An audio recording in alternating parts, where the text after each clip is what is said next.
국민의힘이 김종인 전 비대위원장의 선대위 합류 여부를 두고 막판 진통을 겪고 있는 가운데 오늘 당 지도부가 김종인 전 위원장을 만나 이렇게 막판 설득에 나섰습니다. 오늘도 정책 행보를 이어간 이재명 민주당 후보는 그동안 당이 민첩하지 못했다고 사과하고 민주당과 차별화에 나서는 모습입니다. 최창렬 용인대 교수와 함께 짚어보겠습니다. 어서 오세요. 안녕하세요. 네, 안녕하십니까.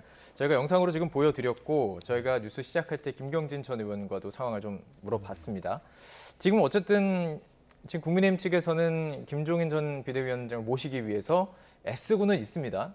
시간은 누구의 편일까요? 김종인 전 위원장 편이겠죠. 예. 윤석열 후보도 그렇고 예. 국민의힘에서도 이제 김종인 위원장을 김종인 전 비대위원장을 합류시키지 않으면 선거가 꽤 어렵다라는 판단을 하는 것 같아요. 네. 제가 봐도 그렇고 지금 이제 일이 이제 꼬인 게 김병준 위원장을 이제 그 위원장으로 영입하는 거, 이 문제 때문에 상임선대위원장으로. 그런 네. 거거든요. 예. 다른 문제도 많이 있을 거예요. 아마 장제원 의원 건도 있을 거고 또 조금 더 솔직히 말씀드리면 윤석열 후보를 둘러싸고 있는 여러 인물들에 대한 불편한 마음이 좀 있는 것 같아요. 네, 네. 그러니까 이제 김종인 전 비대위원장이 본인이 원톱 이제 총괄 선대위원장이 돼서 뭔가 슬림하게 꾸려 나가면서 이제 국민들의 민심에 호소하려 했는데 이제 그런 것보다 자꾸 확대 개편적으로 가니까 아마 그런 것들에 대한 불편함이 있는데 역시 핵심은 김병준 위원장인 것 같단 말이죠. 예. 이런 부분이 잘 해소가 되지 않으면 의외로 일이 꼬일 수가 있다는 생각도 합니다. 예.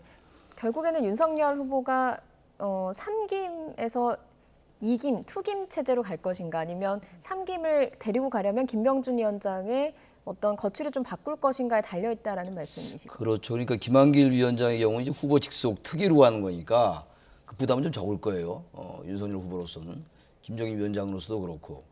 근데 김병준 위원장은 이제 선대위원장이니까 네. 상임선대위원장이니까 아무리 총괄선대위원장이 있고 밑에 상임선대위원장이 있더라도 이게 갈등을 빚을 수가 있는 거거든요. 게다가 김종인 전 비대위원장과 김병준 위원장의 사이가 안 좋은 건 뭐 되게 알려진 대로고 막 이런 부분들인데 네. 지금 이제 이미 이제 최고위에서 결정이 난 사안을 윤 후보가 김병준 위원장에 관련돼서 번복하기도 쉽지 않을 거예요. 아마. 예. 그렇다면 이제 후보 직속 특위로 따로 이제 자리를 마련해서 네. 그건 김병준 위원장의 양해를 구해야 되겠죠. 그렇죠. 예. 김병준 위원장의 지금 그런 마음이 어떤지 알 수가 없는 노릇이고 네. 정 이도저도 정 안 되면 그 가능성은 그렇게 많지는 않다고 보는데 윤 후보가 잘 설득을 해서 그 김병준 위원장이 스스로 거치 결정한 쪽으로 갈 수도 있어요. 여러 가지 경우의 수가 있는데 네. 아무튼간에 가장 기본적인 거는 김종인 위원장으로서는 자신의 행동 반경이 남에 의해서 간섭받지 않는 것 이것이 보장되지 않으면 예. 합류하지 않을 가능성이 높다고 네. 생각합니다. 저는. 말씀해 주신 것처럼 김병준 상임위원장이 가장 중요한데 이준석 당대표는 어떻게 생각을 하고 있을까요? 저희가 짧게 녹취 준비해봤습니다. 함께 들어보시죠. 김병준 위원장 개인에 대한 부분이 뭐 김종인 위원장이 비토가 있고 그런 건 아닌 것 같아요. 그렇기 때문에 김한길 위원장 같은 경우에는 뭐 본인이 특별 조직을 맡아가지고 새시대위원회라고 이렇게 외연 확대를 위해서 특임을 이제 하는 거 아니겠습니까? 네. 그런 것처럼 김병준 위원장도 만약 그런 형태의 어쨌든 그 조직으로 좀 정리가 된다면은 뭐 김종인 위원장이 생각할 때는 받아들이시는 분이 있지 않을까 이런 생각을 해봅니다. 글쎄요, 저는 김병준 위원장도 지금 좀 당황스럽긴 하실 겁니다. 저는 뭐 후보가 김종인 위원장과 어쨌든 대화를 통해서 이걸 결정하기 좀 기대하고 있습니다. 지금 가장 중요한 인물이 김병준 전 비대위원장이 됐군요, 결국은.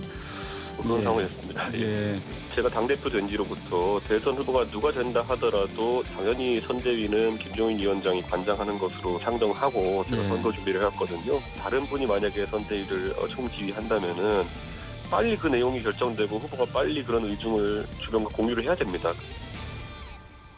네, 뭐 이준석 대표도 김병준 위원장이 상당히 좀 곤란하고 당황스러울 거다 뭐 이런 언급을 하긴 했는데 앞서서 교수님 얘기하신 것처럼 윤석열 후보가 이번에 선대위를 꾸리면서 이 갈등 속에 이번에야말로 좀 리더십을 발휘해야 될 때다 이렇게 좀 보고 계시는지요? 그러니까 지금 이제 선대위 출범하고 이제 선대위 구성을 하는 건데 네. 구성부터 이렇게 자꾸 난항에 부딪히고 지금 이제 상당히 애매하게 꼬여 있는 상태 아니에요? 사람들 간의 관계 속에서 이런 게 정치력이거든요. 이럴 때 어떤 리더십을 발휘해서 어떻게 잘 설득해 나가고 예. 그렇게 해 나갈 것인가 사실은 큰 시험대예요 지금. 네. 단순하게 선대위 구성 출범의 문제뿐만이 아니라 윤석열 후보라는 사람이 어떤 리더십을 갖고 있는가 이렇게 어려운 상황에 어떻게 풀어나갈 것인가를 국민들이 보고 있는 거죠. 이건 단순하게 일개 정당의 선대위의 문제가 아니라 야당의 후보가 과연 이 문제를 어떻게 풀 것인가의 문제로 볼 수가 있다는 겁니다. 네. 예. 자, 이런 상황에서 송영길 민주당 대표가 갑자기 등판을 합니다. 윤석열 후보와 김종인 전 위원장 결합이 쉽지 않을 것으로 내다봤는데 민주당과 김종인 전 위원장의 접촉설도 나오고 있습니다. 이에 대한 송영길 대표의 발언도 듣고 계속 이어가도록 하겠습니다. 네. 일각에서는 김종인 전 비대위원장 접촉하고 있다 이런 얘기도 나오는데 그런 말씀 드린 건 예의가 아닌 것 같고요.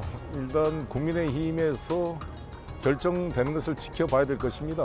검사 출신으로 평생을 보낸 윤석열 후보가 그런 김종인 의원의 철학과 국정 아젠다를 수용하기가 어려울 거로 저는 생각합니다. 그래서 김종인 후보께서도 검사가 바로 대통령 되는 경우가 없다 이런 말씀을 하신 것으로 알고 있습니다. 그런데 지금 윤석열 후보 선대위가 김병준, 김한길 같은 분과 이렇게 섞어서 김종인 위원장을 모셨을 경우에는 이게 장식물에 불과하게 되어서 쉽지가 않을 걸로 보여집니다. 더구나 이준석 대표를 윤석열 후보가 나이는 어리지만 정치적인 선배이고 당대표로 존중하지 않고 2030 청년위원회 위원장급으로 취급하는 모습은 상당히 저는 문제가 있다고 봅니다. 송영길 대표 이야기 어떻게 들으셨습니까? 두 가지 이야기가 좀 눈에 띄는 부분인 것 같습니다. 김종인 전 위원장을 다른 김병준, 김한길 전 대표와 함께 섞어서 하는 거는 좀 용납할 수 없을 것이다라는 얘기도 했고 또 이준석 대표와 사실 윤석열 후보가 겉으로는 사이가 좋아 보이긴 하는데 만나고 나면 뭔가 미묘하게 감정이 있는 걸 좀 느낄 수가 있잖아요. 그 두 가지 이야기를 한 것 같거든요. 이건 지금 민주당의 대표가 얘기한 거잖아요. 네. 이거는 아무튼 국민의힘의 그 여러 가지 지금 이 갈등들 이 갈등 해결이 잘 안 되는 게 좋겠죠. 네. 아주 언론적으로 얘기하면. 예. 그러니까 지금 이 송영길 대표의 얘기는 원칙적인 얘기인 것 같아요. 예. 윤 후보가 무슨 뭐 저기 이준석 대표를 이렇게 무시한다는 뭐 근거가 있나요? 약간의 갈등들이 있었지만 게다가 이제 김정희 위원장에 관련된 발언도 지금 이게 뭔가 잘 안 돼서 김정희 위원장이 어쨌든 국민의힘과 합류하지 않는 것만으로도 민주당으로서는 좋은 일이거든요. 굳이 민주당에 와서 민주당을 돕지 않는다 하더라도 네. 그러니까 이런 식의 발상에서 나온 얘기다라고 생각을 합니다. 저는. 부담스러울까요? 민주당 입장에서는? 상당히 부담스럽죠. 예. 그 김종인 위원장이 민주당과 일을 하지 않더라도 함께하지 않더라도 네. 김종인 전 비대위원장이 국민의힘과 함께하지 않는 것 네. 그건 민주당이 바란 바 아니겠어요? 김종인 네. 위원장은 과거에 여러 가지 이제 경험이 많이 있습니다만 뭐 더불어민주당도 있었고 2012년도에는 새누리당 위원장도 했었습니다만 네. 네네. 단순하게 과거 이미지로만 치부할 수 어려운 면이 있거든요. 예. 사실 지금 국민의힘의 이른바 탄핵안을 걷는 거라든지 그리고 5.18 민주화 운동에 대해서 사과한 거 김정희 위원장의 리더십이 아니면 안 되는 거였거든요. 그러니까 현재 국민의힘이 가지고 있는 아직도 좀 남아있는 좀 강고한 그런 수구적인 이미지라든지 예. 이런 것들을 희석하고 개혁적인 이미지라든지 중도 외연 확장을 할 수 있는 중도 확장의 동력이 될 수 있는 그런 전 부분이 동력이 있다는 될 수 거죠. 있다고 봐요. 그래서 네. 김정희 전 위원장이 지금 정치에서 굉장히 중요한 비중을 차지하고 있다라고 저는 생각합니다. 예. 앞서서 김경진 전 의원 연결을 했을 때 이 얘기를 네. 하더라고요. 이재명 후보가 김한길 전 대표에게 여러 차례 구애를 했다. 그러면 김종인도 잃고 김한길도 잃는 상황이라면 민주당 입장에 상당히 뼈아픈 상황이 될 수 있겠군요. 그 김한길 전 대표도 더불어민주당에 예. 몸을 담았던 분이고 예. 새정치민주연합 대표도 했고 물론 나중에 2015년도에는 국민의당을 이제 안철수 대표와 같이 했습니다만 그리고 김병준 위원장도 참여정부 때 정치실장을 했던 분이고 물론 자유한국당 때 비대위원장도 했습니다만 그러니까 김한길, 김병준 이분은 다 여권과 다 연결이 예. 있던 분들이란 말이에요. 이분들이 다 일로 와버리면은 중도 확장 같은 건 민주당으로서는 상당히 어려울 수가 있죠. 예. 그러면서 볼 때 이른바 삼김, 저 삼김이라는 표현이 잘 맞지 않는 것 같긴 한데 예. 김종인, 김한길, 김병준을 뭐 이른바 삼김이라고 보도하고 네. 있잖아요. 그걸 이제 원용하면 삼김이라는 분들의 중요성은 나름대로 큰 것 같은데 네네. 역시 김종인 위원장의 중요성만큼 크진 않다. 제가 아주 원론적으로 말씀드려서 네. 직설적으로 말씀드리면 네. 그런 생각이 좀 들어요. 예. 올드보이 이미지는 어떻습니까? 그렇다면 이거 제가 아까 좀 말씀드린 부정적일 수도 있지 않을까요? 김종인 전 위원장에게는 올드보이라는 이미지보다는 개혁적인 것, 네. 그리고 핵심 이슈를 파고드는 것, 어떠한 그 민감하고 논쟁적인 이슈가 나왔을 때 국민들의 눈높이가 무엇인가, 네. 이걸 아주 잘 간파해내는 능력이 있어요. 그러니까 예. 이분은 단순하게 나이가 많고 정치권에 오래 있었기 때문에 과거 이미지다. 라고 하는 것보다는 개혁적이고 중도 의원 확장이 크다라는 이쪽의 이미지가 더 강하다는 거죠. 예, 그렇기 때문에 국민의힘에서 그건 놓칠 수 없는 네, 카드가 될 놓칠 수 수 있죠. 없는 그런 그 김 전 위원장에 대해서 구애를 계속해서 그렇습니다. 네, 해 나갈 것이다. 지금도 지금 물밑에서 계속 그 대화가 그렇습니다. 이루어지고 있습니다. 어떻게 되는지 좀 지켜보도록 하고요. 이재명 후보의 부인 김혜경 씨가 공개 석상에 나서면서 자, 윤석열 후보의 부인 김건희 씨의 등장 시기에도 관심이 쏠리고 있습니다. 이준석 대표의 말 듣고 오겠습니다. 본인 대신 박원순 시장의 사모되시는 강난희 여사 같은 경우에도 대외 활동을 상당히 제한적으로 하셨습니다.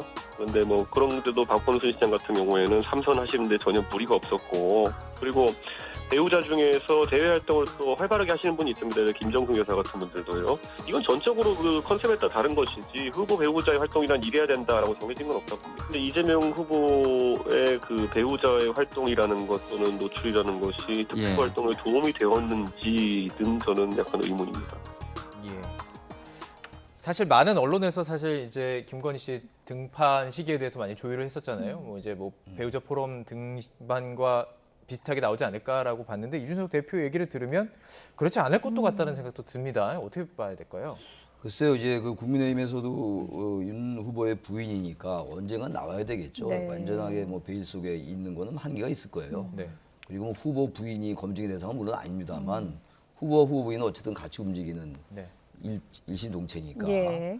중요하다고 보는데 과도하게 무슨 후보 부인들에 대한 관심은 저는 그렇게 썩 그렇게 바람직한 것 같지는 않아 보여요. 예. 그리고 아까 이준석 대표 얘기처럼 그 사람마다의 그 스타일이 다른 거기 때문에 예. 후보 부인은 이래야 된다라는 정형화된 틀 그런 건 별로 없는 것 같아요. 예. 그리고 국민들에게 진솔하게 다가가는 모습 그리고 예. 남편이 이 부족한 부분을 보완해 나가는 것 이제 그런 역할을 할 수도 있고 다 반대로 또 이럴 수도 있어요. 권력기구의 한 축으로 기능할 수도 있죠. 근데 그런 부분들은 아직 우리나라의 정서상에서는 예.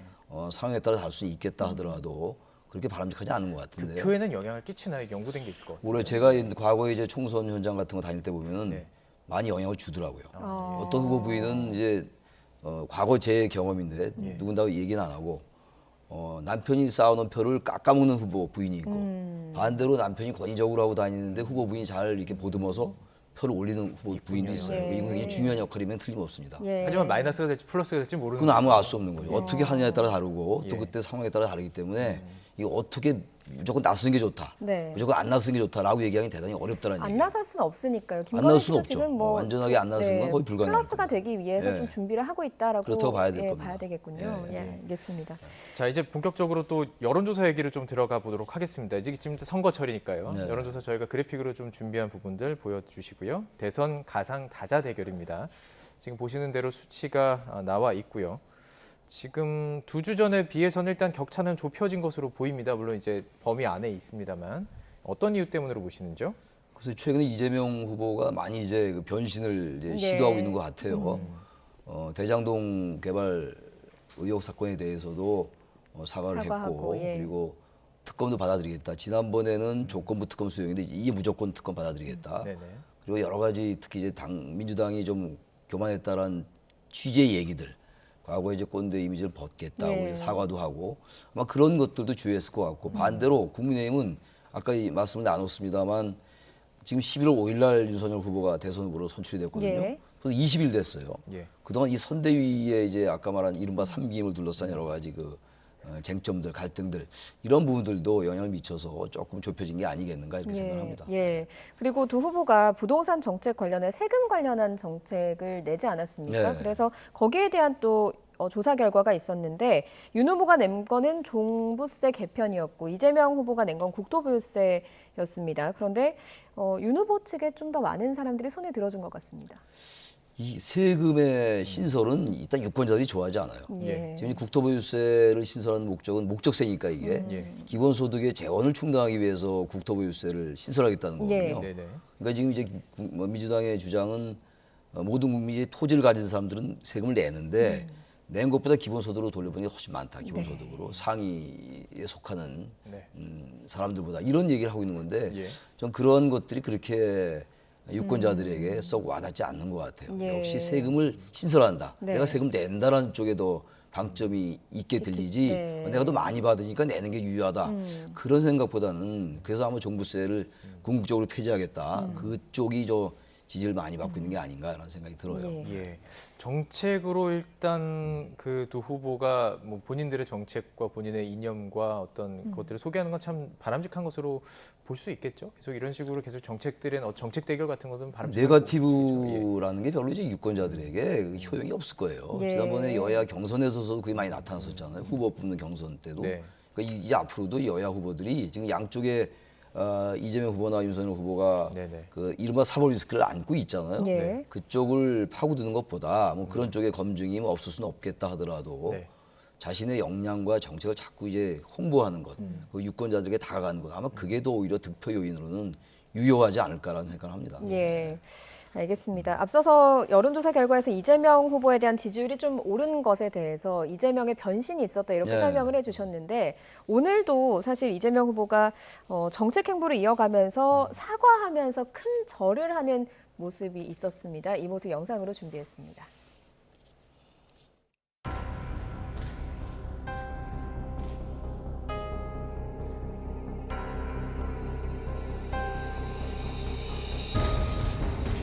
그래서 우리가 충분히 그 책임을 다했는지에 대해서 많은 국민들께서 의구심을 갖고 계십니다. 상대적으로 우리가 잘했다.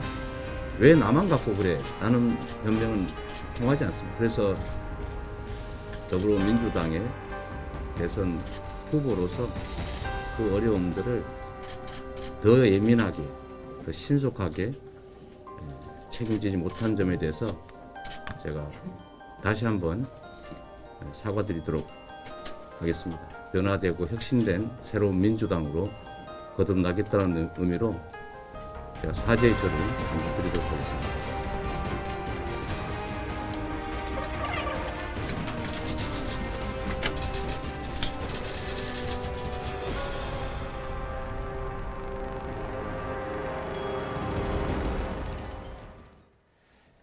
일반 시민들의 입장에서는 후보들을 이렇게 매체로밖에 볼 수 없잖아요. 저희는 네. 종종 인터뷰하면서 볼 수도 있지만 이 이미지가 변화하는 것들을 보면 정치 캠페인이 움직인다는 생각 참 많이 하게 됩니다. 지금 이재명 후보 같은 경우는 사실 그동안 좀 거침없는 뭐 사이다 약간 이런 식으로 불렸었는데 눈물도 보이고 사과도 많이 하고 복장도 조금 달라진 거로 보이거든요. 이 변화 어떻게 보시나요? 우선 제일 눈에 띄는 게 복장이 바뀐 거더라고요. 예. 복장이 이제 콤비 위주로 입고 네. 약간 연한 계통. 네, 좀 세련돼졌다. 네, 이건 본색 계통이지 평가가 안 입고 있더라고요. 이제 네. 이런 거는 뭐 어쨌든 이미지의 측면에서 좋은 거라고 보는데 제가 느낀 건 지난 국감 때 그 이른바 대장동 사건을 정면 돌파한다고 할 때 네. 그때 모습은 좀 저는 약간 그 자만심을 있게 보였어요.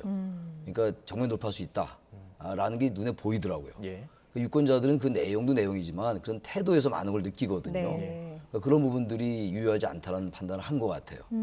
그러니까 이제 국민의힘 의원들의 질문이 굉장히 무뎠잖아요. 네. 예. 무딘 거를 약간 이제 이렇게 비하하는 것 같은 그런 느낌 같은 게 눈초리. 제가 느낀 거는 그랬어요. 네. 어떤 부분들이겠습니다만 그러니까 그런 쪽에서 이제 변신하겠다는 거죠. 사과하고 큰절하고 그 대장동 사건에 대해서도 얘기를 했단 말이에요.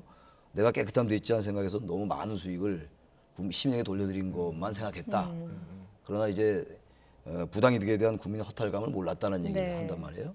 이런 부분들도 이제 막 바뀐 거긴 해요. 국감 때 정면 돌파했던 부분하고 네네. 다른 점인데 이런 건 있는 것 같아요. 지금 이제 이재명 후보는 이재명의 민주당을 만들겠다는 거 아니에요. 네. 이재명 당을 만들겠다는 거예요. 그러니까 윤석열 후보도 그렇고 이재명 후보도 그렇고 영선 중앙당으로서는 비주류들이었다고요. 변방에 있는 후보들이고 물론 이재명 예, 후보는 예. 도지사도 했던 분이긴 합니다만 근데 중요한 거는 당을 이제 바꾸는 건 좋은데 당을 잡고 이제 이재명 후보로부터 멀어지게 하면 안 된다는 생각이 들어요. 이재명이 민주당까지는 좋은데 예. 당직자들이 저는 일과사퇴했잖아요. 네. 그럼 이제 이 당직자나 당원들이나 국회의원들은 그러면 이게 지지율이 박스권에 갇힌 게 꼭 당 때문이냐 당신이 잘못한 거 없느냐라는 얘기가 나올 수가 있다는 얘기예요. 예. 다시 말하면 중요한 거는 국회의원이나 당원들의 자발적인 동의, 자발적인 지지를 견인해내는 것. 그래야지 내려가서 움직일 수 있는 거거든요. 하방이라는 게. 네. 당직자 사퇴하고 선대위원장 사퇴하고 무조건 내려간다고 다 되는 게 아니거든요. 네. 그러니까 그런 부분을 정말 진정성 있게 일단 당원들이나 소속 캠프나 국회의원에게 다가가는 것.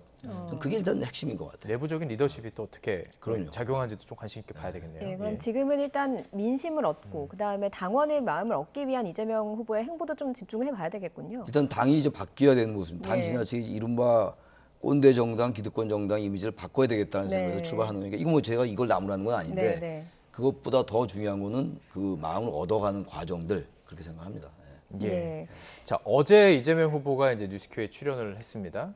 거기서 바로 이 뉴스죠. 이야기를 하는 동안에 작은 티끌조차 책임지는 건 당연하다. 이게 무슨 내용이냐면 그러니까 조국 전 장관과 관련된 조국의 강을 건너려는 의지를 표현을 했습니다. 지금 저희가 이제 이미지를 분석하고 있는데 이 모든 것이 좀 그동안은 강성 그 민주당 지지자들을 그러니까 집토끼를 잡기 위한 노력이었다면 이게 전략적으로는 이제 조금 기존의 민주당과 선을 긋고 중도로 확장을 하겠다 이런 의지를 좀 볼 수 뭐 있을까요? 그렇게 보이는 거죠. 지금 예. 조국 사태 때문에 사실은 정권 교체론이 이렇게 높은 거거든요. 근데 사실 민주당에 관련된 분들, 민주당에 속해 있는 분들은 지나치게 과도하게 조국 전 장관을 비호한 면이 분명히 있었어요. 예. 국감 때도 그렇고. 그러니까 그게 말하자면 우리가 흔히 말하는 진영 논리라는 거예요. 스크럼이 딱 짜여 있고 거기서 벗어나면 일탈되는 예. 그런 불안감이 있는 거거든요. 이재명 후보도 저는 크게 큰 틀에서 벗어나지 않았다고 봐요. 예. 검찰개혁 같은 거 굉장히 강고하게 주장을 많이 했거든요. 근데 그러한 전략 가지고는 더 이상 안 된다라는 판단을 한 것 같아요. 저는 조금 늦었다고 보는데 예. 늦더라도 뭐 이제 안 하는 것보다는 낫죠. 예. 그래서 조국 사태라든지 이런 것들로 인한 그 중도층의 이탈, 민주당에서 이탈했던 후보 유권자가 아직 국민의힘에 안 간 유권자들도 많이 있거든요. 이분들 다시 끌어오려면 예. 적어도 조국 사태에 대해서는 있는 그대로 반성하고 나아가야 되는데 문제는 이제 이렇게 되면 아까 말씀하신 강성 지지자들, 예. 예. 그 전통적인 지지자들의 표심은 또 어떻게 되는 것인지 네. 이 경계가 좀 애매하긴 해요. 이 부분은 이제 잘 이제 조율해 나가는 수밖에 없는 거겠죠. 예. 그 관련해서 이재명 후보의 말과는 달리 민주당에선 지금 열린우리당과 지금 합당을 열린민주당과 네. 합당을 지금 논의 중이잖아요. 그래서 사실 열린민주당이 친조국이다 이런 네, 그렇죠. 평가를 많이 받고 있는데 어제 조홍천 의원은 한 인터뷰에서 이런 얘기를 하더라고요. 중도 확장을 해야 되는데 오히려 좌로 가는 좁히는 그런 전략인 것 같다라고 좀 비판의 목소리를 내기도 했거든요. 여기에 대해서는 좀 어떻게 보십니까? 전 조홍천 의원의 말이 일리가 있는 것 같아요.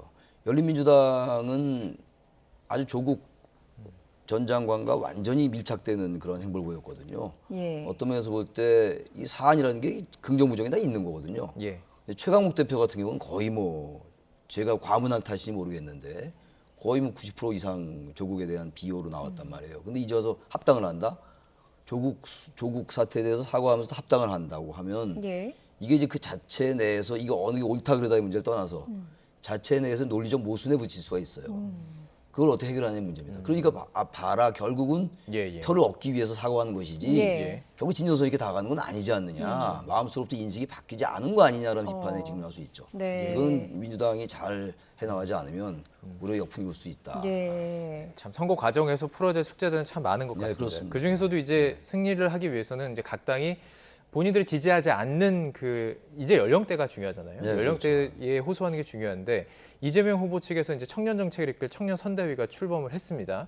청년 선대위에서 지금 이야기한 게 꼰대 탈피, 또 젠더 갈등 해결 이렇게 내세웠습니다. 이게 과연 청년들의 이렇게 피부에 확 와닿는 주제일까요? 어떻게 보십니까? 젠더 갈등 같은 경우는 이제 20대 남성과 여성이 또 다르기 때문에 예. 그냥 뭉뚱그려서 같은 세대다라고만 말하기 좀 어려울 거예요.